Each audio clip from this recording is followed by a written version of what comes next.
അസ്സലാമു അലൈക്കും. ഇത് ഷേദാസരൻ. ഇന്ന് ഞാൻ വന്നിട്ടുള്ളത് ഒരു ചരിത്രമായിട്ടാണ്.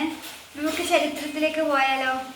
നമുക്കറിയല്ലേ, അല്ലാഹു താലാനെ ധിക്കരിച്ചവരാണ് ഫിറൗൻ എന്ന് പറയുന്നത്.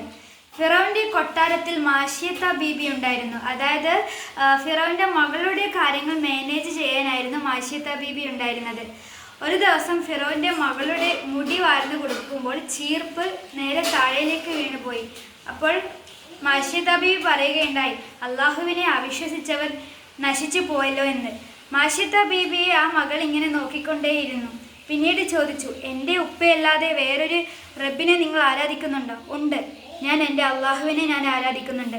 മാഷിയത്ത ബീബിയുടെ മുഖത്തടിക്കുകയും മാത്രമല്ല മാഷിയത്ത ബീബിയെ ഫിറൗനെ കൊണ്ട് അടിപ്പിക്കുകയും ചെയ്തു. ഫിറൗൻ ചോദിച്ചു, ഞാനല്ലാതെ വേറൊരു റബ്ബിനെ ആരാധിക്കുന്നുണ്ടോ? മാഷിയത്ത ബീബി പറഞ്ഞു, ഉണ്ട്, ഞാൻ അള്ളാഹുവിനെ ആരാധിക്കുന്നുണ്ട്.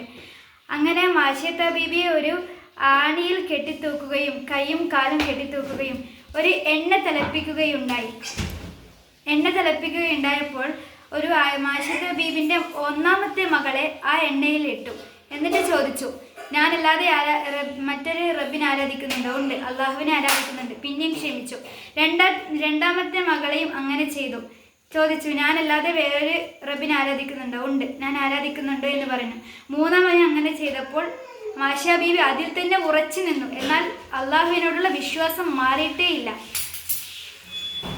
ആസിയ ബീബി അതുപോലെ അതാണ് ഇന്നേരം ആസിയ ബീബി വന്നത്. ആസിയ ബിൻത്ത് മുസാഹിം എന്നാണ് പേര്, ഫുൾ നെയിം.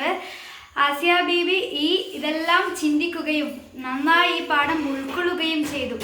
അള്ളാഹുവിൻ്റെ ഇസ്ലാം മതത്തിലേക്ക് ആസിയ ബീബി നേരെ കയറി വരികയും ചെയ്തു.